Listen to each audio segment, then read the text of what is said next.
Border Gentry ran a hand over his shaved head and forced himself not to get on the back of his bike and head in the other direction.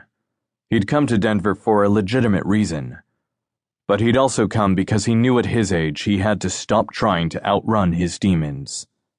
They just kept finding him and showing him the bottom of a bottle with no end of misery in sight.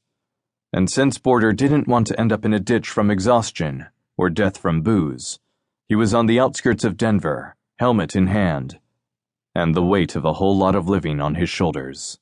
He still couldn't quite believe it had been over 15 years since he'd been home. Home. Odd word choice for a place that had tried to kill him more than once. Though he'd faced his mortality in countless other places in the time he'd been gone, so really, his fate couldn't be the reason he was worried about coming home. He'd left behind his best friend, the one man who Border had let see inside him, the one man he'd loved yet had never told.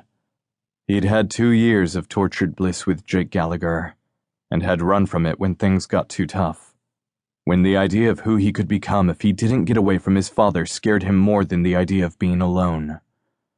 Border pushed those thoughts from his brain and threw a leg over his bike as he secured his helmet.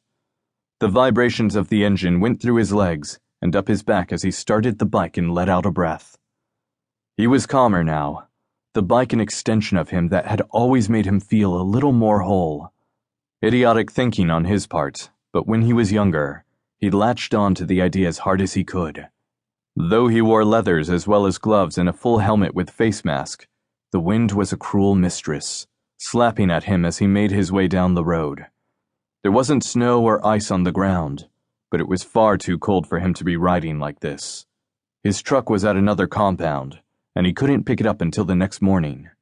So for now, he needed a warm meal and a place to sleep before he figured out the next step of his far too vague plan.